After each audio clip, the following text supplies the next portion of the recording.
Dear students, solid state का अपना next lecture है ठोसों के विद्युतीय गुणधर्म।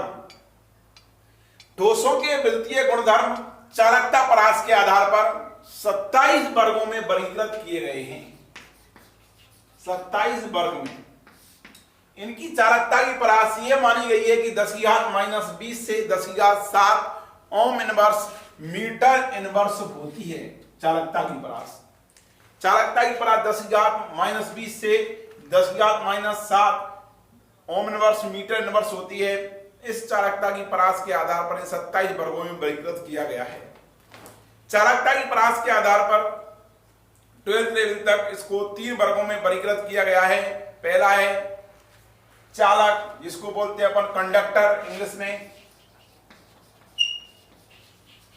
दूसरा कुचालक, जिसको बोलते हैं इंसुलेटर। तीसरा है अर्धचालक, जिसको बोलते हैं सेमी कंडक्टर।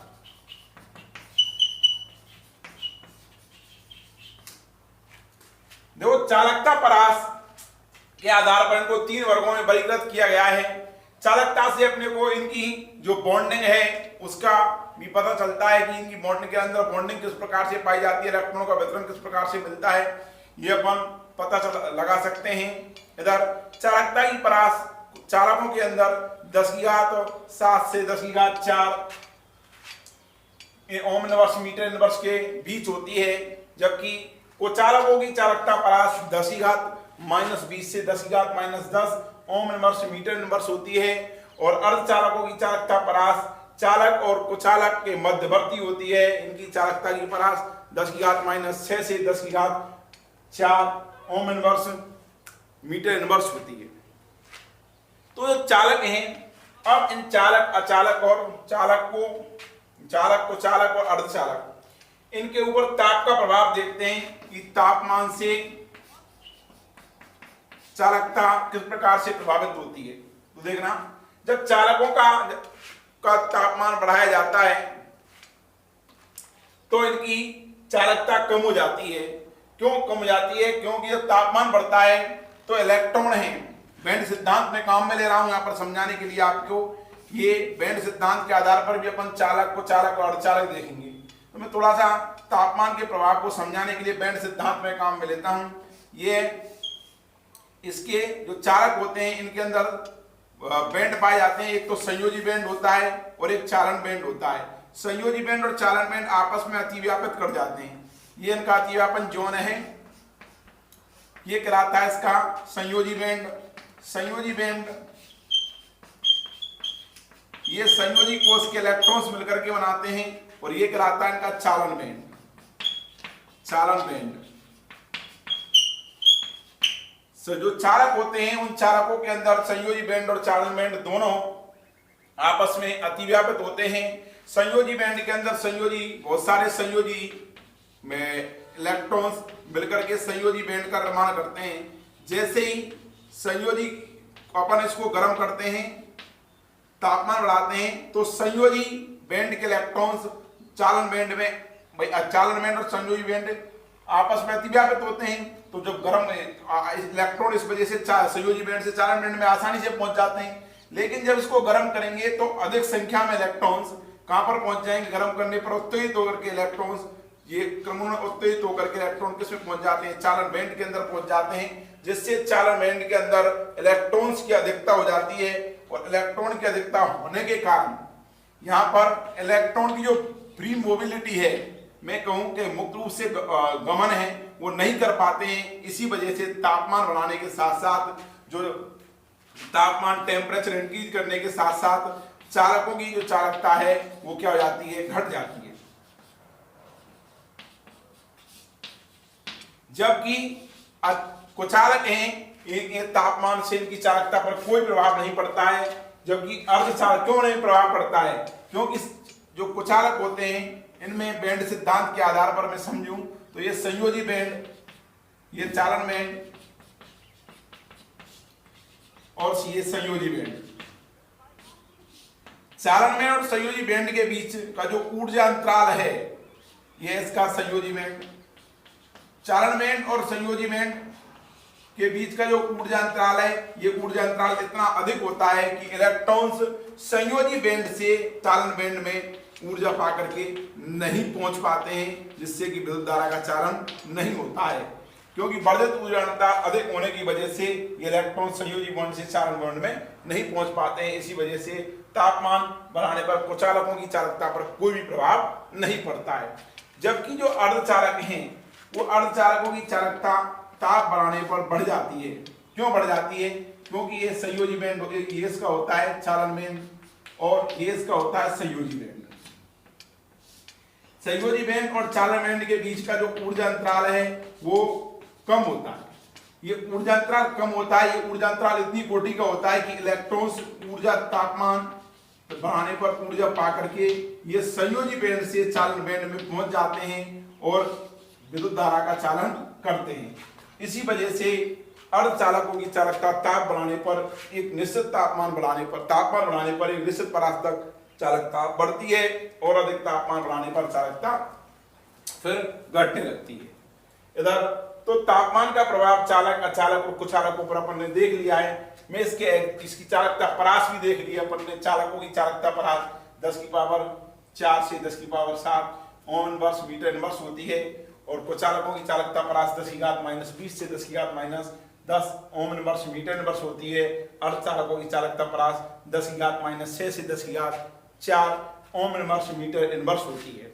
इधर बैंड सिद्धांत के आधार पर मैंने तापमान बता ही दिया आपको, चालक क्या है, अचालक क्या है और अर्धचालक क्या है। देखो बैंड सिद्धांत के आधार पर मैं बात करूं तो चालक वे होते हैं जिनमें की चालन बैंड और संयोजी बैंड दोनों आपस में अतिव्यापित हो जाते हैं और इनमें ये कहलाता है इसका अतिव्यापन क्षेत्र, जिससे कि संयोजी बैंड के इलेक्ट्रॉन हैं वो चालन बॉन्ड में आसानी से पहुंचे गमन कर जाते हैं, क्योंकि अतिव्यापन क्षेत्र होता है। लेकिन जब तापमान बढ़ाते हैं तो अधिक इलेक्ट्रॉन्स ऊर्जा पा करके चालन बैंड में पहुंच जाएंगे। चालन बैंड में इलेक्ट्रॉन पहुंच जाने पर इलेक्ट्रॉन के लिए स्थान मुक्त नहीं हो पाता है फ्री मोबिलिटी के लिए, मुक्त गमन के लिए।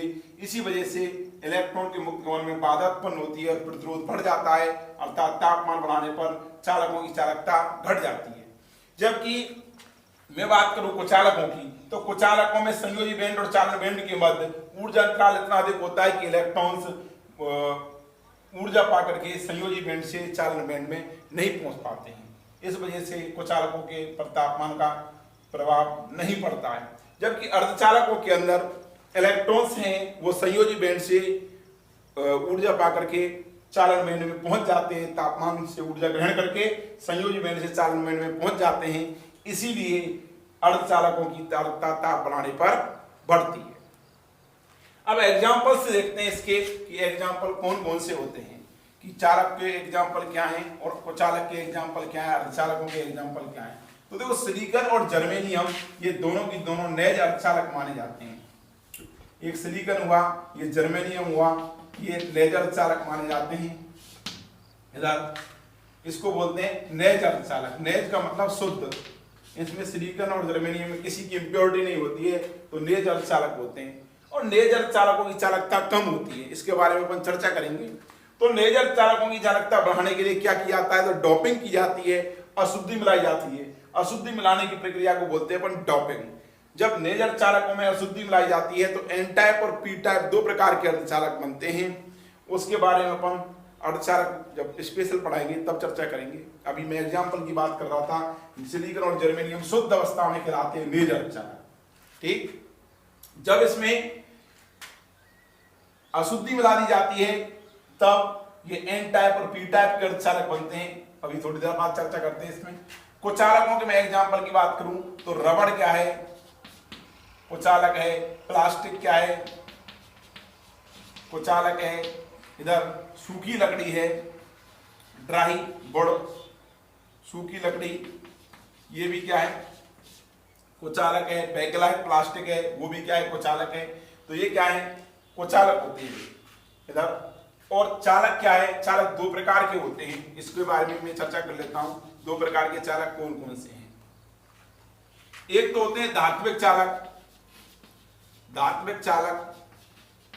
दूसरे होते हैं विद्युत अपघटनीय चालक, विद्युत अपघटनीय चालक।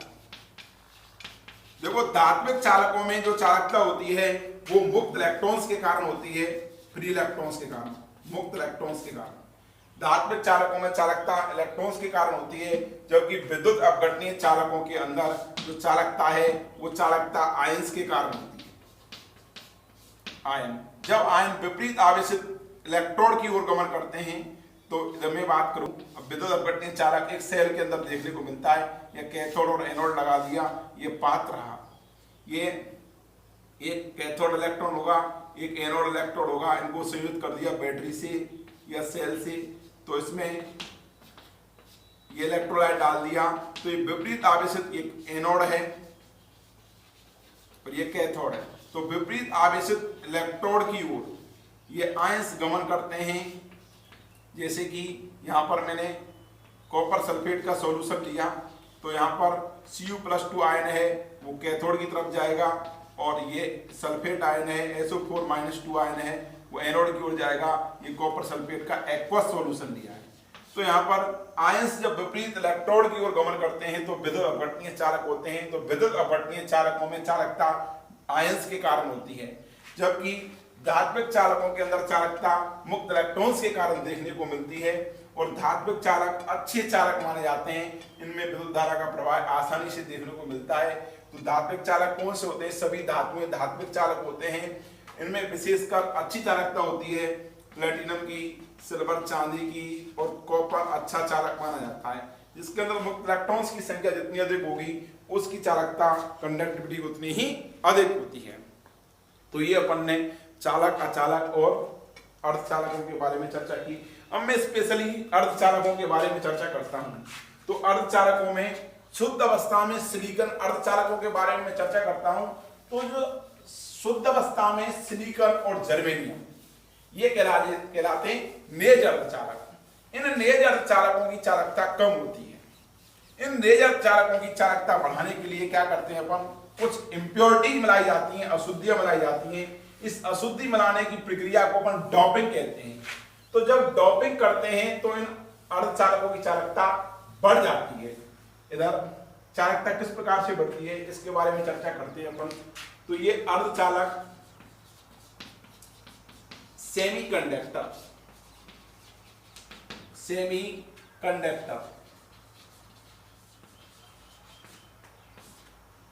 तो शुद्ध सिलिकॉन और जर्मेनियम ये कहलाते हैं नेज अर्धचालक। नेज अर्धचालक, जो नेज अर्धचालक हैं वो निम्न तापमान पर, जैसे 0 सेंटीग्रेड तापमान पर ये अचालक की भांति व्यवहार करते हैं, अचालक या कह दूं कुचालक। लेकिन जब तापमान बढ़ाया जाता है तो कुछ इलेक्ट्रॉन्स हैं वो इनके, ये रहा संयोजी बैंड, ये चालन बैंड रहा, और ये रहा संयोजी बैंड। संयोजी बैंड किसे कहते हैं? संयोजी कोष के इलेक्ट्रॉन्स मिलकर के जो बैंड बनाते हैं उसको बोलते हैं संयोजी बैंड। इनके बीच ये रहा वर्जित ऊर्जा अंतराल, वर्जित ऊर्जा अंतराल जिसको बोलते हैं इसमें फोरबिडन एनर्जी गैप। तो सिलिकॉन और जर्मेनियम शुद्ध अवस्था में नेज अर्धचालक हैं और 0 केल्विन तापमान पर, ये 0 सेंटीग्रेड तापमान पर ये अचालक या कुचालक की भांति व्यवहार करते हैं। लेकिन तापमान बढ़ाने पर कुछ संयोजी कोष बैंड के इलेक्ट्रॉन्स हैं वो कहां पर पहुंच जाते हैं? ऊर्जा पा करके इस वर्धित ऊर्जा अंतराल को या फोरबिडन एनर्जी गैप को पार करके ये किसमें पहुंच जाते हैं? चालन बैंड में पहुंच जाते हैं, जिससे कि इनमें विद्युत धारा का चालन देखने को मिलता है। तो तापमान बढ़ाने पर इनकी ये नेज अर्धचालकों की चालकता बढ़ जाती है। अब इनकी नेज अर्धचालकों की चालकता और अधिक बढ़ाने के लिए इसमें क्या करते हैं अपन? इसमें इम्प्योरिटी मिलाई जाती है, अशुद्धि मिलाई जाती है, और अशुद्धि मिलाने की प्रक्रिया को अपन डोपिंग कहते हैं। क्या बोलते हैं? डोपिंग। इसके अंदर इम्प्योरिटी मिलाई जाती है, इम्प्योरिटी मतलब अशुद्धि, और अशुद्धि मिलाने की प्रक्रिया को बोलते हैं अपन डोपिंग।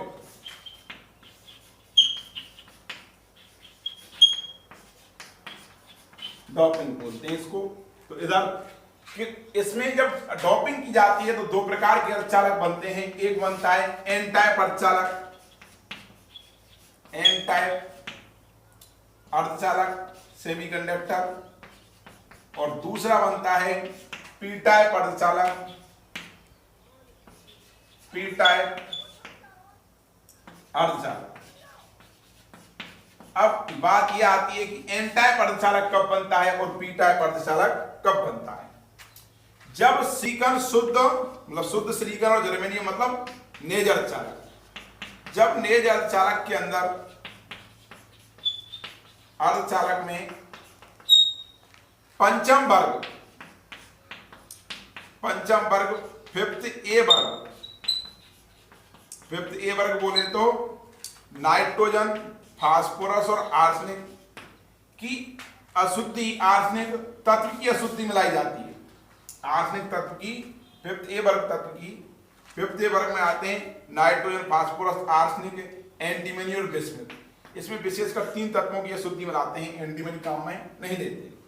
नाइट्रोजन, फास्फोरस, आर्सेनिक की जब इंप्योरिटी इसमें मिलाई जाती है किसी एक की, इन तत्वों की, तो बनने वाला अर्धचालक कहलाता है एन टाइप अर्धचालक।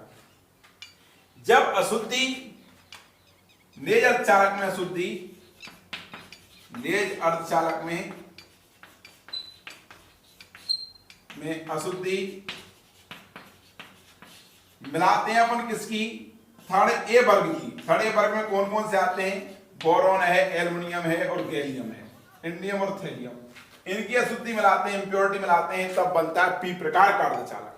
ठीक, तो एन टाइप का अर्धचालक कब बनेगा, जब एन टाइप का अर्धचालक तब बनता है जबकि नेज अर्धचालक में पंचम ए वर्ग के तत्व नाइट्रोजन, फास्फोरस, आर्सेनिक की अशुद्धि मिलाई जाती है।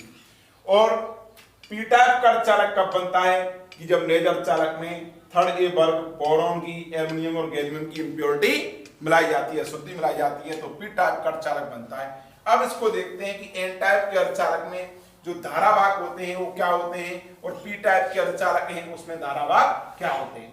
तो देखना, एन टाइप के अर्धचालक हैं, उन एन टाइप के अर्धचालक के अंदर जो धारावाहक होते हैं, धारावाहक होते हैं, वो होते हैं इलेक्ट्रॉन्स।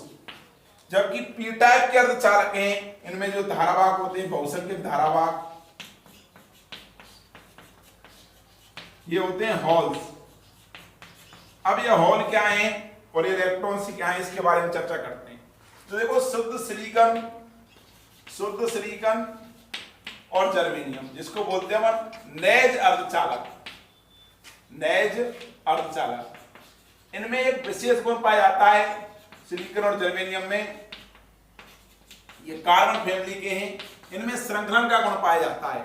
देखो, सिलिकॉन, ये सिलिकॉन से बॉन्ड बनाएगा और इनमें कैटेनेशन की प्रवृत्ति पाई जाती है, और एक ये लंबी बहुत बड़ी श्रृंखला, ये क्रिस्टल न्यूमन श्रृंखला बनाते हैं। ये सिलिकॉन, ये सिलिकॉन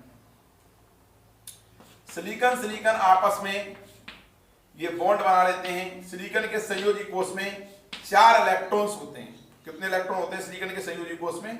4 इलेक्ट्रॉन। ये चारों इलेक्ट्रॉनों का उपयोग करके 4-4 बंध बना लेते हैं आपस में। तो ये मैंने सिलिकॉन का क्रिस्टल आपको बता दिया है।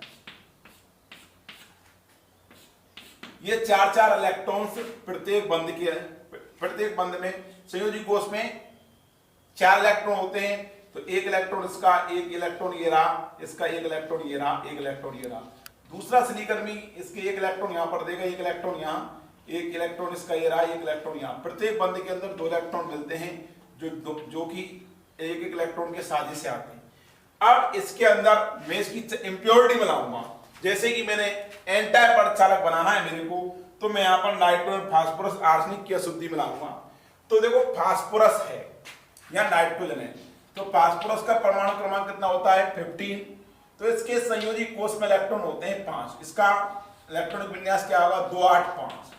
तो इसके संयोजी कोष में 5 इलेक्ट्रॉन्स होते हैं। इसका इलेक्ट्रॉनिक विन्यास 1s² 2s² 2p6 3s² और 3p3। तो देखो तीसरा जो कोष है उसके अंदर s में 2 इलेक्ट्रॉन और p में 3 इलेक्ट्रॉन, तो टोटल 5 इलेक्ट्रॉन है तीसरे कोष में। पहले कोष में 2 इलेक्ट्रॉन रहे, दूसरे कोष में 2 और 6 8 इलेक्ट्रॉन रहे, और ये तीसरे कोष में ये 5 इलेक्ट्रॉन्स रहे। ये 5 इलेक्ट्रॉन्स हैं, तो फास्फोरस के संयोजी कोष में 5 इलेक्ट्रॉन हैं। जब मैं सिलिकॉन और जर्मेनियम के अंदर फास्फोरस की अशुद्धि ऐड करूंगा तो फास्फोरस एक सिलिकॉन के स्थान पर फास्फोरस यहां पर ये आ गया। तो फास्फोरस के संयोजी कोष में कितने इलेक्ट्रॉन है? 5 इलेक्ट्रॉन।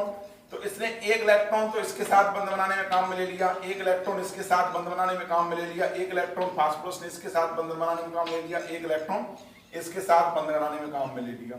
तो 4 इलेक्ट्रॉन तो ये सिलिकॉन के साथ 4 बंध बना लेगा। इधर ये सिलिकॉन का इलेक्ट्रॉन है, ये सिलिकॉन के इलेक्ट्रॉन को मैं डॉट से दर्शा रहा हूं और फास्फोरस के इलेक्ट्रॉन को ई से दर्शा रहा हूं।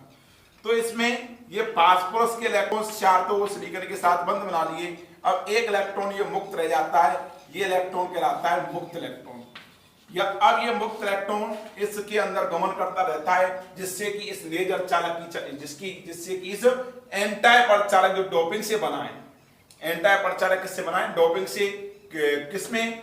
शुद्ध सिलिकॉन और जर्मेनियम के अंदर जब अपन ने पंचम वर्ग नाइट्रोजन फास्फोरस आर्सेनिक की अशुद्धि मिलाई है इससे, तो एन टाइप का जो अर्धचालक बनता है इसमें मुक्त इलेक्ट्रॉन्स होते हैं, इसमें मुक्त इलेक्ट्रॉन्स होते हैं, यही क्या होते हैं? बहुसंख्यक धारावाहक होते हैं।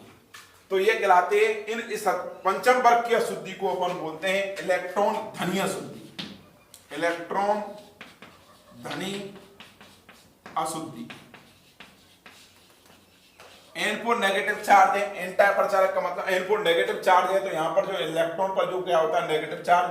इसी वजह से मैं कह सकता हूं इसमें जो बहुसंख्यक धारावाहक होते हैं एन टाइप प्रचालक के अंदर वो क्या होते हैं? इलेक्ट्रॉन्स होते हैं। ठीक। अब पी टाइप प्रचालक की बात करता हूं, तो पी टाइप प्रचालक तब बनेगा जब शुद्ध सिलिकॉन और जर्मेनियम है वो उसको बोलते हैं अपन नेज अर्धचालक के अंदर अपन तृतीय वर्ग की अशुद्धि मिलाते हैं, थर्ड ए वर्ग की अशुद्धि मिलाते हैं, बोरॉन एल्यूमिनियम गैलियम की, बोरॉन की एल्यूमिनियम गैलियम, इनमें से किसी एक तत्व की अपन अशुद्धि मिलाते हैं। तो देखो इधर मैं यहाँ पर ये एन टाइप अर्धचालक मैंने आपको बता दिया है। अब मैं पी टाइप अर्धचालक देखता हूं। देखो इधर ये सिलिकॉन का क्रिस्टल है, ये इसके अंदर मैं अब यहां पर ऐड कर रहा हूं एल्यूमिनियम की इंप्योरिटी। देखो एल्यूमिनियम की इंप्योरिटी अशुद्धि ऐड कर दी, तो सिलिकॉन के संयोजी कोष में तो देखो इलेक्ट्रॉन रहे, ये इलेक्ट्रॉन एक ये रहा, एक इलेक्ट्रॉन ये रहा सिलिकॉन का, ये सिलिकॉन का है, ये इलेक्ट्रॉन सिलिकॉन का। एल्यूमिनियम के संयोजी कोष में कितने इलेक्ट्रॉन होते हैं? तो एल्यूमिनियम का परमाणु क्रमांक होता है बेटा 13। ये एल्यूमिनियम का परमाणु क्रमांक है 13।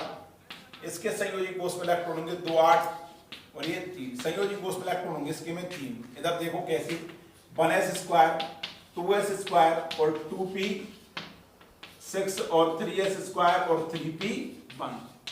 देखो तीसरे कोष में इसमें 2 और 1 3 और p में 1 है और s में क्या है? 2 इलेक्ट्रॉन है, तो संयोजी कोष में 3 इलेक्ट्रॉन है।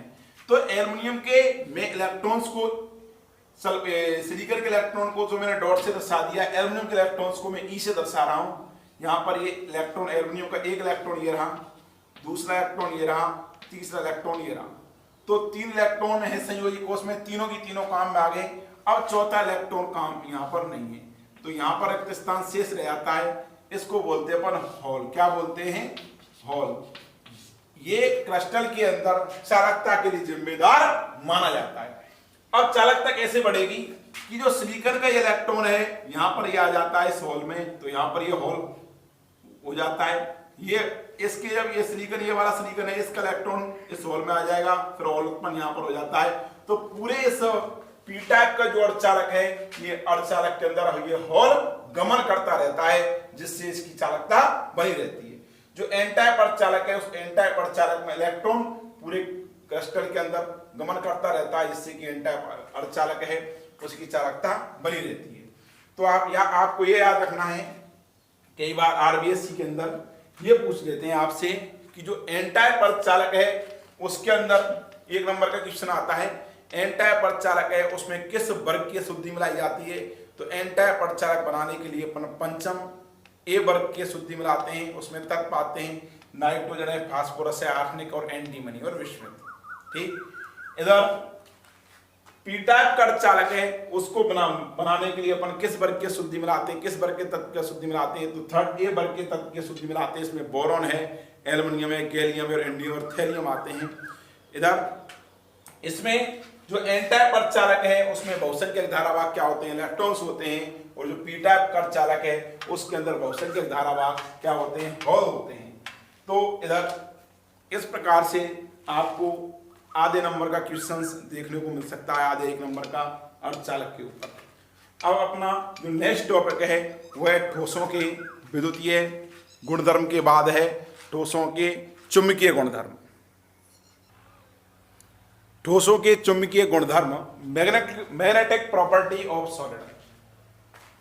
देखो ठोसों के अंदर इलेक्ट्रॉन्स ठोस पदार्थ किससे मिलकर बने होते हैं, कोई भी पदार्थ है वो परमाणु से मिलकर बना होता है, परमाणु में इलेक्ट्रॉन्स पाए जाते हैं और प्रत्येक इलेक्ट्रॉन्स का एक निश्चित चुंबकीय आघूर्ण होता है और एक इलेक्ट्रॉन है वो चुंबक की भांति व्यवहार करता है। अपन ने 11वीं क्लास में पढ़ चुके हैं इस बात को कि एक इलेक्ट्रॉन है वो एक चुंबक की भांति व्यवहार करता है। इलेक्ट्रॉन की 2 प्रकार की गतियां होती हैं, एक गति होती है उसकी नाभिक के चारों ओर और जो दीर्घवृत्ताकार पथ है उस पर गति, और एक अपने अक्ष पर गति। तो ना इलेक्ट्रॉन की 2 प्रकार की गति होती है, एक तो कक्षीय गति और एक चक्रण गति। तो इलेक्ट्रॉन, ये न्यूक्लियस लिया मैंने, ये न्यूक्लियस के अराउंड इलेक्ट्रॉन जब गति करता है तो उसको बोलते हैं इसकी कक्षीय गति, कक्षीय गति। और जब इलेक्ट्रॉन इधर एक कक्षक के अंदर 2 इलेक्ट्रॉन होते हैं, एक क्लॉकवाइज घूमता है और एक एंटी क्लॉकवाइज घूमता है। जब इलेक्ट्रॉन की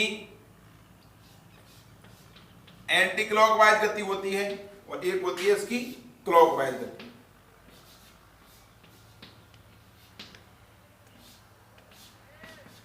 इस प्रकार से ये एंटी क्लॉकवाइज गति जिसको बोलते हैं अपन उसकी चक्रण गति, चक्रण गति। ये इसकी चक्रण गति है, ये इसकी कक्षीय गति है। देखो कक्षीय गति के कारण कक्षीय चुंबकीय आघूर्ण उत्पन्न होता है और चक्रण गति के कारण चक्रण चुंबकीय आघूर्ण उत्पन्न होता है। ये इसको चुंबकीय आघूर्ण को, एंगुलर मोमेंट को, कक्षीय चुंबकीय आघूर्ण को म्यू एल से दर्शाते हैं और चक्रण चुंबकीय आघूर्ण को म्यू एस से दर्शाते हैं। और इसका जो टोटल चुंबकीय आघूर्ण है वो mu L plus mu S के तुल्य होता है, जिसको बोलते हैं इसका इस इलेक्ट्रॉन का टोटल चुंबकीय आघूर्ण। तो कोई भी इलेक्ट्रॉन है एक चुंबक की भांति व्यवहार करता है और चुंबक की भांति व्यवहार करने की वजह से ही जो ठोसों के अंदर चुंबकीय गुणधर्म है वो इलेक्ट्रॉन्स की वजह से देखने को मिलते हैं कि इलेक्ट्रॉन किस प्रकार से उस ठोस के अंदर वितरित हैं। तो इलेक्ट्रॉन की उपस्थिति के आधार पर अपन ठोसों के चुंबकीय गुणधर्म निर्धारित करते हैं, क्योंकि कोई भी एक इलेक्ट्रॉन है वो एक चुंबक की भांति व्यवहार करता है, एक डोमेन की भांति व्यवहार करता है। तो इलेक्ट्रॉन की कक्षीय और चक्रण गति से उसका टोटल एंगुलर मोमेंट कहने में तो चुंबकीय आघूर्ण निर्धारित किया जाता है। वो अगर कक्षीय गति के कारण चुंबकीय आघूर्ण होगा तो उसको बोलेंगे कक्षीय चुंबकीय आघूर्ण, जिसको वो दर्शाते हैं म्यू एल से, कक्षीय चुंबकीय आघूर्ण।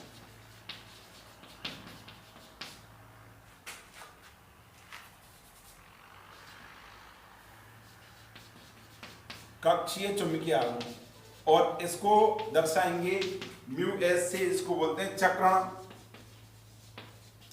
चुंबकीय आघूर्ण, चक्रण चुंबकीय आघूर्ण।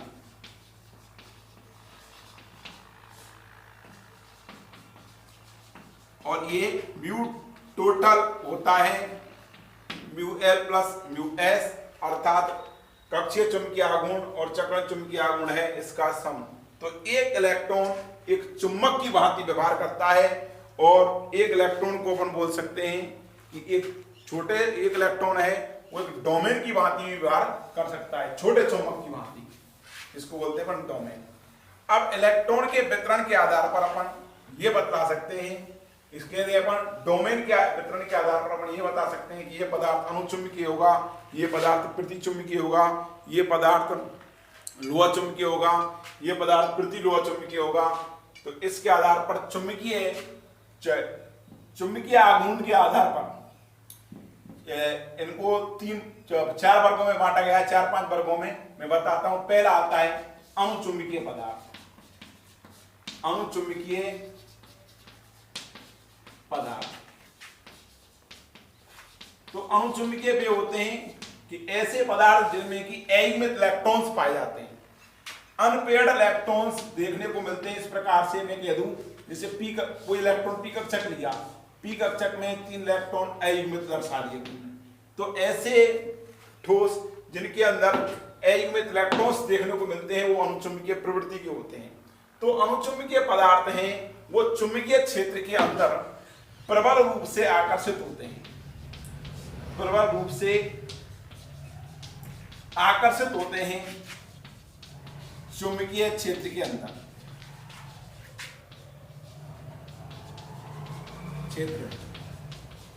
चुंबकीय बल रेखाएं चुंबकीय क्षेत्र में रखते हैं जब अणुचुंबकीय पदार्थों को। तो चुंबकीय बल रेखाएं ये पर एन पोल और ये इसका एस, इसके अंदर चुंबकीय बल अगर में पदार्थ को रख दिया तो कोई रख दिया अणुचुंबकीय पदार्थ को, तो अणुचुंबकीय पदार्थ में चुंबकीय बल रेखाएं इसके अंदर से गुजरती हैं। चुंबकीय बल रेखा इसके अंदर से गुजरती है, अर्थात चुंबकीय क्षेत्र के अंदर ही आकर्षित होंगे तो चुंबकीय बल रेखा इसके अंदर से गुजरती है। तो चुंबकीय क्षेत्र के अंदर अणुचुंबकीय पदार्थों के भार में क्या आती है, वृद्धि हो जाती है। इधर मैं बात करूं अणुचुंबकीय पदार्थों के अंदर चुंबकीय आघूर्ण कैसा होता है, तो चुंबकीय स्थायी चुंबकीय आघूर्ण नहीं होता इसके अंदर, कि चुंबकीय क्षेत्र में रखने पर इनमें चुंबकत्व देखने को मिलता है और जब चुंबकीय क्षेत्र हटा लेते हैं तो ये वापस से एक साधारण पदार्थ की भांति व्यवहार करते हैं कि चुंबकीय गुण समाप्त हो जाता है, ये स्थायी चुंबक की भांति व्यवहार नहीं करते हैं।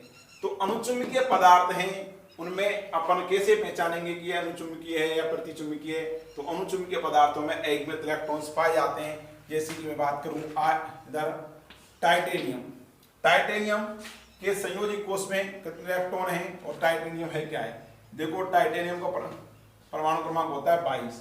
तो इसके ये आर्गन 18, ये 3D और ये 4s2 20 और 2, तो 2 इलेक्ट्रॉन्स डी के अंदर कैसे होते हैं, 5 कक्षक होते हैं डी के अंदर, 1 2 3 4 5। तो इसके अंदर 2 इलेक्ट्रॉन डी के अंदर कैसे होते हैं, अयुग्मित होते हैं। इसी वजह से ये टाइटेनियम कैसा होता है, अणुचुंबकीय प्रवृत्ति का होता है। अब मैं बात करूं टाइटेनियम ऑक्साइड की, ये भी क्या होगा, अणुचुंबकीय होगा। और एग्जांपल O2 होगा, वो भी अणुचुंबकीय होगा। इसके अलावा Cu है वो अणुचुंबकीय होगा। बेरिलियम ऑक्साइड है वो भी अणुचुंबकीय होगा।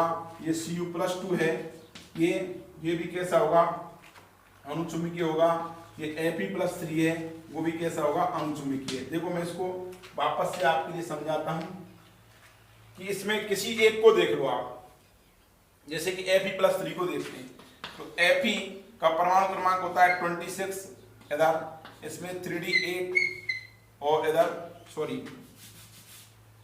आर्गन 18, ये 3D, ये 4s, तो 18 और 2 20 और 6 26, 3 इलेक्ट्रॉन यहां से निकाल दिए तो Fe+3 बचा। अब Fe+3 बचा तो 3D क्या रह जाएगा, यहाँ पर 3 इलेक्ट्रॉन निकलने के पश्चात ये आर्गन 18, ये 3D 2 इलेक्ट्रॉन तो S में से गई और 1 इलेक्ट्रॉन इसमें से गया, तो ये यहाँ पर कितना रह गया, 3D 5 और ये 4s 0। तो D के अंदर कितने इलेक्ट्रॉन रह गए, 5 अयुग्मित इलेक्ट्रॉन्स रह गए। इसी वजह से Fe+3 कैसा है, अणुचुंबकीय प्रवृत्ति का है।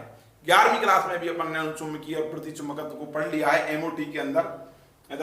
जब इलेक्ट्रॉन अयुग्मित होते हैं तब अणुचुंबकीय प्रवृत्ति होती है, जब इलेक्ट्रॉन युग्मित होते हैं तब प्रतिचुंबकीय होती है। तो इसमें टाइटेनियम ऑक्साइड है, इसमें अयुग्मित इलेक्ट्रॉन होगा। O2 की MOT पढ़ेंगे, इसमें अयुग्मित इलेक्ट्रॉन होगा। कॉपर की बात करूं तो Cu यहाँ पर कॉपर ऑक्साइड में Cu+2 के रूप में है। जब Cu+2 के रूप में होता है तो इसमें का इलेक्ट्रॉनिक विन्यास में बात करूं, जब Cu+2 के रूप में होता है तो यहाँ पर इसमें कॉपर में भी क्या होंगे, अयुग्मित इलेक्ट्रॉन्स होंगे। इधर बेरिलियम, यहाँ पर बेरिलियम ऑक्साइड है, इसमें भी इलेक्ट्रॉन अयुग्मित होते हैं। तो इस प्रकार से अपन अनुचुंबकीय पदार्थों को देख लेते हैं। उसके बाद आता है प्रतिचुंबकीय पदार्थ। प्रतिचुंबकीय पदार्थों को कैसे पहचानेंगे कि प्रतिचुंबकीय पदार्थ वे होते हैं जिनमें की सभी इलेक्ट्रॉन युग्मित होते हैं। प्रतिचुंबकीय पदार्थों को इंग्लिश में बोलते हैं डायामैग्नेटिक। इधर प्रतिचुंबकीय पदार्थ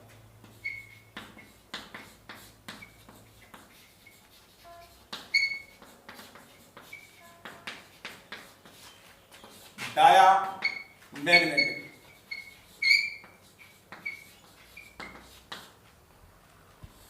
इसको देखो कि इसमें सभी इलेक्ट्रॉन्स कैसे होंगे, युग्मित होते हैं। युग्मित इलेक्ट्रॉन्स, तो पेयर्ड इलेक्ट्रॉन। जब इलेक्ट्रॉन सभी युग्मित होते हैं तो चुंबकीय आघूर्ण है इनमें, जो इनका म्यू है वो म्यू का मान क्या प्राप्त होगा, 0 प्राप्त होता है। क्यों प्राप्त होता है कि इधर सभी की सभी इलेक्ट्रॉन युग्मित है। जैसे कि मैं मानो पी के अंदर इलेक्ट्रॉन 6 बढ़ दिए मैंने, 1 3 4 5 6, तो इसके कारण क्लॉकवाइज घूर्णन के कारण जो चुंबकीय आघूर्ण होगा वो एंटी क्लॉक के कारण समाप्त हो जाता है। इस वजह से युग्मित अवस्था में सभी इलेक्ट्रॉन जब युग्मित होते हैं तो चुंबकीय आघूर्ण का मान 0 होता है। जब चुंबकीय आघूर्ण का मान 0 होता है तो ऐसे पदार्थ होंगे प्रतिचुंबकीय पदार्थ। प्रतिचुंबकीय पदार्थों को जब चुंबकीय क्षेत्र में रखा जाता है तो ये प्रतिकर्षित होते हैं। क्या होते हैं, प्रतिकर्षित। और चुंबकीय बल रेखाएं इन पदार्थों से होकर के अंदर से गुजर करके चुंबकीय बल रेखाएं इन पदार्थों के बाहर से गुजरती हैं। अब मैं कोई भी यहाँ पर ये चुंबक है N और S, इसके बीच में प्रतिचुंबकीय पदार्थ को रख दिया तो चुंबकीय बल रेखाएं इनके ऊपर से होकर के गुजरती हैं। इस प्रकार से चुंबकीय बल रेखाएं इनके अंदर से नहीं गुजरती हैं और नॉर्थ से साउथ की तरफ चलती हैं इधर। तो चुंबकीय बल रेखाएं इनके बाहर से गुजरती हैं, अर्थात ये चुंबकीय क्षेत्र के अंदर ये प्रबल रूप से प्रतिकर्षित होते हैं। प्रतिकर्षण होने के कारण इसके बाहर में कमी हो जाती है चुंबकीय क्षेत्र के अंदर। ये इनमें कोई चुंबकत्व गुण देखने को नहीं मिलता है। और सभी की सभी इलेक्ट्रॉन्स कैसे होते हैं, इसमें युग्मित होते हैं। मैं इसके लिए एग्जांपल्स आपको बता दूं, जैसे कि NaCl है, H2O है, ये कैसा होता है, NaCl प्रतिचुंबकीय प्रवृत्ति का होता है, H2O है वो भी प्रतिचुंबकीय प्रवृत्ति का होता है। इधर मैं कहूँ आपसे कि बेंजीन है C6H6, ये भी कैसा होता है, प्रतिचुंबकीय होता है। तो प्रतिचुंबकीय पदार्थ वे होते हैं, जैसे N2 है वो भी कैसा है, प्रतिचुंबकीय। इसमें सभी की सभी इलेक्ट्रॉन्स युग्मित है। जैसे NaCl की बात करूं तो ये Na+ और ये Cl-। इधर Na+ के संयोजी कोष में कितने इलेक्ट्रॉन होंगे, तो देखो इधर Na+ में से एक इलेक्ट्रॉन, Na का परमाणु क्रमांक कितना होता है 11, एक इलेक्ट्रॉन निकल गए तो 10 इलेक्ट्रॉन बचे। तो इसमें 2 और 8, पहले कोष में 2 इलेक्ट्रॉन, दूसरे में 8। क्लोरीन क्या होता है, परमाणु क्रमांक 17 होता है इसका, लेकिन Cl- हो गया तो इसमें इलेक्ट्रॉन आ गया 18, तो ये कितना हो जाएगा 2 8 और ये 8, 2 8 10 और 8 18। तो इसमें कोई भी इलेक्ट्रॉन अयुग्मित नहीं होता है Cl- के अंदर। इसका उत्कृष्ट गैस विन्यास प्राप्त हो जाता है Cl- का, और Na+ में से एक इलेक्ट्रॉन निकलने के पश्चात इसका भी उत्कृष्ट गैस नियोन जैसा प्राप्त हो जाता है, Cl- का आर्गन जैसा प्राप्त हो जाता है, और सभी इलेक्ट्रॉन युग्मित होते हैं। इस वजह से एक प्रतिचुंबकीय पदार्थ की भांति व्यवहार करता है। इस H2O में भी सभी इलेक्ट्रॉन युग्मित होते हैं और बेंजीन में भी सभी इलेक्ट्रॉन युग्मित होते हैं। तो प्रतिचुंबकीय पदार्थों को आपको कैसे पहचानना है कि इलेक्ट्रॉन्स पेयर्ड हैं या अनपेयर्ड हैं। अगर यदि इलेक्ट्रॉन पेयर्ड होंगे, युग्मित होंगे तो प्रतिचुंबकीय होगा, यदि इलेक्ट्रॉन अयुग्मित होंगे तो अनुचुंबकीय होगा। उसके पश्चात अपना नेक्स्ट आता है लोहा चुंबकीय पदार्थ, इसको बोलते हैं फेरोमैग्नेटिक पदार्थ। देखो लोहा चुंबकीय पदार्थ क्या होते हैं, लोहा चुंबकीय पदार्थ उन पदार्थों को कहते हैं जिनमें की स्थायी चुंबकत्व का गुण देखने को मिलता है। लोहा चुंबकीय पदार्थ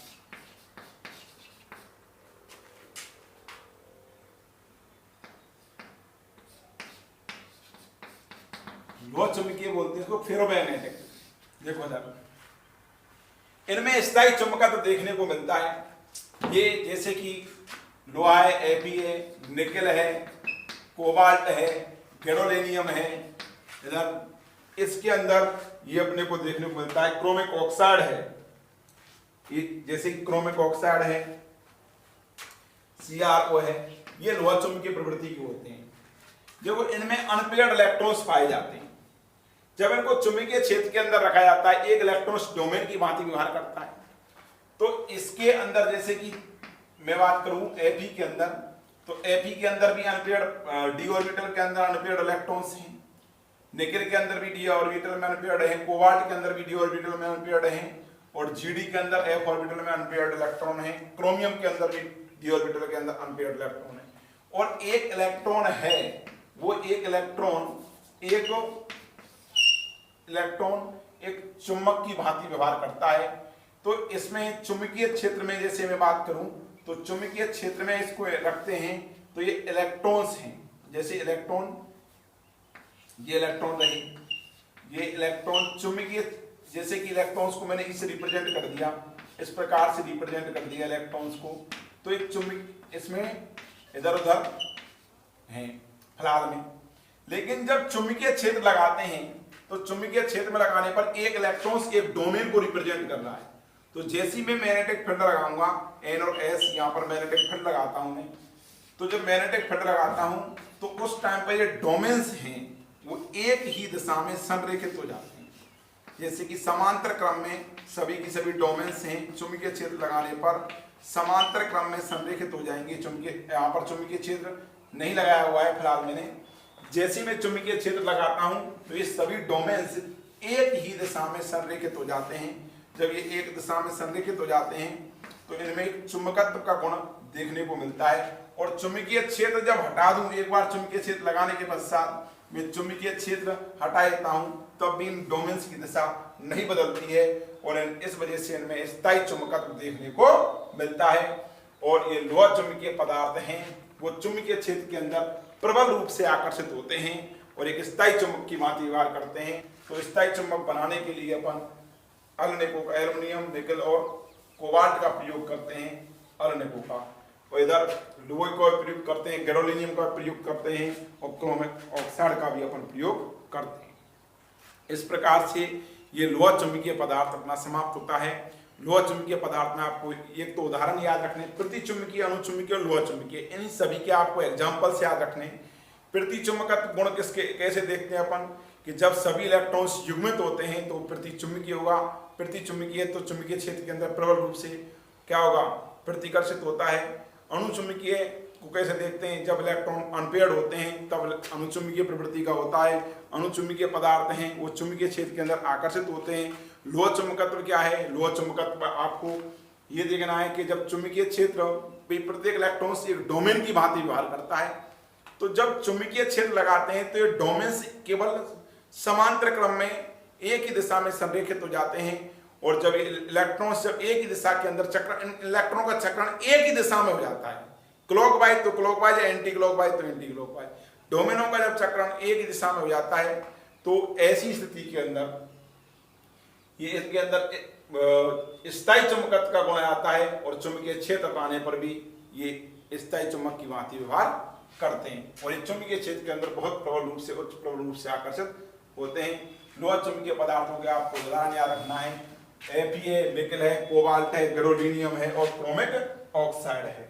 उसके बाद आता है प्रति लोहा चुंबकत्व, इसको आपको ये भी इंपॉर्टेंट है, प्रति लोहा चुंबकत्व। इसके उदाहरण को याद रखना, MnO, प्रति लोहा चुंबकत्व। देखो इसका एग्जांपल है MnO। देखो इसमें डोमेन्स हैं, डोमेन्स क्या, एक छोटा इलेक्ट्रॉन्स हैं, एक डोमेन की भांति व्यवहार करते हैं। भाई किसी पदार्थ का छोटे से छोटा कण, वो एक उसके अंदर इलेक्ट्रॉन्स है तो डोमेन कहलाएगा। ये डोमेन्स हैं, और ये डोमेन्स रैंडमली अरेंजमेंट है, जैसे कि एक डोमेन ये रहा, एक डोमेन ये रहा, ये डोमेन ये रहा इधर, तो रैंडमली अरेंजमेंट है। लेकिन चुंबकीय क्षेत्र लगाने पर, मैं यहां पर जैसे चुंबकीय क्षेत्र इसके ऊपर अप्लाई करता हूं, तो इन डोमेनों का चक्रण, प्रत्येक डोमेन का चक्रण, इसके अंदर जैसे कि 8 डोमेन्स हैं, तो कुछ डोमेन्स क्लॉकवाइज 4 डोमेन्स क्लॉकवाइज होंगे, 4 डोमेन्स एंटी क्लॉकवाइज। जैसे कि मैंने मान लिया 8 डोमेन है इसके अंदर, तो इनमें 4 डोमेन को चुंबकीय क्षेत्र लगाने पर 4 डोमेनों का चक्रण तो क्लॉकवाइज हो जाएगा 1 2 3 और ये 4 का डोमेन का चक्रण क्लॉकवाइज, तो 4 का एंटी क्लॉकवाइज 1 2 3 4। तो इधर क्लॉकवाइज डोमेनों के कारण जितना चुंबकीय आघूर्ण उत्पन्न होता है और एंटी क्लॉकवाइज डोमेनों के कारण उतना ही चुंबकीय आघूर्ण क्या होता है, समाप्त हो जाता है। तो प्रतिलोह चुंबकत्व के ये चुंबकीय गुणधर्म है, वो डोमेन एक दूसरे को निरस्त कर देते हैं और ये चुंबकीय क्षेत्र के अंदर इनमें डोमेन से विपरीत रूप से अभिविन्यासित हो जाते हैं।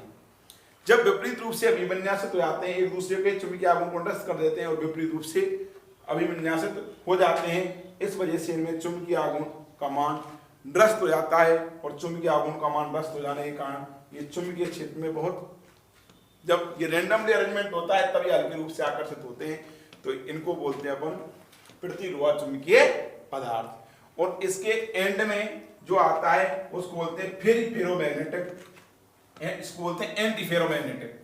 वो है उसके ये एग्जांपल है एंटी फेरोमैग्नेटिक, मैं आपको बताता हूं। एंटी फेरोमैग्नेटिक में आता है, एंटी फेरोमैग्नेटिक तो आपने पढ़ ही लिया है, इसको बोलते हैं प्रतिलोह चुंबकत्व को बोलते हैं एंटी फेरोमैग्नेटिक। एक आता है फेरोमैग्नेटिक, इसके अंदर एग्जांपल है Fe3O4 का। तो इसमें मैं आपको बता रहा हूं कि फेरोमैग्नेटिक क्या होगा। Fe3O4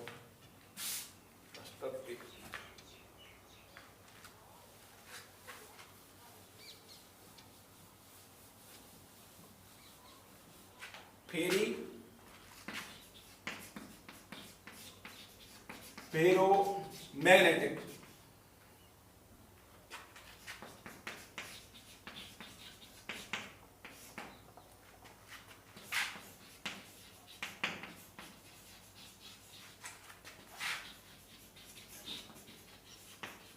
देखो इधर इसमें भी क्या हो, इसका एग्जांपल है Fe3O4, बहुत अच्छा एग्जांपल है फेरोमैग्नेटिक का। इसमें भी डोमेन्स हैं, तो चुंबकीय क्षेत्र लगाने पर इन डोमेन्स का क्या होगा, कुछ डोमेन्स का चक्रण समांतर क्रम में, मतलब कुछ डोमेन, जैसे कि इसमें मैंने 10 डोमेन ले लिए, 10 में से 6 डोमेन्स तो हो जाएंगे किधर,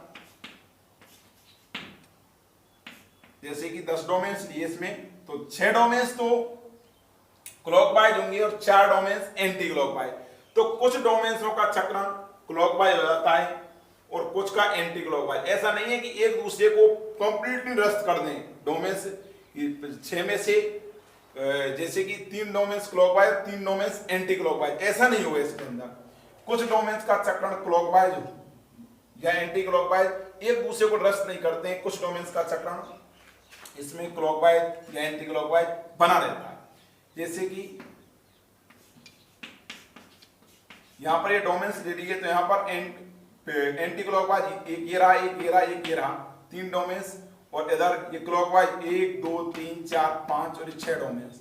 तो इसमें 3 का तो निरस्त हो गया, लेकिन 3 का 3 से 3 क्लॉकवाइज का 3 एंटी क्लॉकवाइज से निरस्त हो गया, लेकिन 3 क्लॉकवाइज हैं उनका चुंबकीय आघूर्ण शेष रह रहा है। तो ऐसे पदार्थों को बोलते हैं अपन फेरोमैग्नेटिक। ये चुंबकीय आघूर्ण में क्या होते हैं, चुंबकीय क्षेत्र में क्या होते हैं, आकर्षित होते हैं। इन डोमेनों में ये सभी की सभी डोमेन्स विपरीत रूप से अभिविन्यासित नहीं होते हैं, कुछ डोमेन्सों का चक्रण क्लॉकवाइज या एंटी क्लॉकवाइज शेष रह जाता है। तो ऐसे पदार्थ कहलाते हैं फेरोमैग्नेटिक। आपको वापस से मैं रिपीट करता हूं, अनुचुंबकत्व को पहचानेंगे आप अयुग्मित इलेक्ट्रॉन्स के आधार पर, प्रतिचुंबकत्व को पहचानेंगे अपन युग्मित इलेक्ट्रॉन्स के आधार पर। उसके बाद में आता है लोह चुंबकत्व में स्थायी चुंबकत्व का गुण पाया जाता है और इसमें सभी डोमेन्स चुंबकीय क्षेत्र लगाने पर एक ही दिशा में संरेखित हो जाते हैं, अर्थात समांतर क्रम में संरेखित हो जाते हैं और इसमें स्थायी चुंबकत्व का गुण आ जाता है। इसमें एग्जाम्पल है आपका Fe, कोबाल्ट है, निकल है, गैडोलिनियम है और CrO है। उसके बाद आता है लोह चुंबकत्व के बाद में प्रतिलोह चुंबकत्व। इसमें क्या होगा कि प्रतिलोह चुंबकत्व पदार्थ में आएगा MnO, मैग्नीशियम ऑक्साइड। इसमें जो डोमेन्स हैं चुंबकीय क्षेत्र लगाने पर एक दूसरे के चुंबकीय आघूर्ण को पूर्णतः नष्ट कर देते हैं और चुंबकीय आघूर्ण का मान क्या हो जाता है, शून्य हो जाता है। तो इसमें एग्जाम्पल है एंटी फेरोमैग्नेटिक में प्रतिरोध चुंबकत्व में MnO। उसके बाद आता है फ्री फेरोमैग्नेटिक। फ्री फेरोमैग्नेटिक के अंदर आएगा एग्जाम्पल Fe3O4 का। इसमें क्या होगा कि इसके अंदर जितने भी डोमेन्स हैं उन डोमेन्स में से कुछ डोमेनों का चक्रण क्लॉकवाइज बचा रहेगा और कुछ का एंटी क्लॉकवाइज बचा रहेगा, लेकिन पूर्णतः सभी की सभी क्लॉकवाइज और एंटी क्लॉकवाइज नहीं होंगे, एक दूसरे के चुंबकीय आघूर्ण को समाप्त नहीं करते हैं, कुछ एक चुंबकीय आघूर्ण शेष रह जाता है। तो ऐसे पदार्थों को बोलते हैं अपन इसको बोलते हैं फ्री फेरोमैग्नेटिक। ठीक।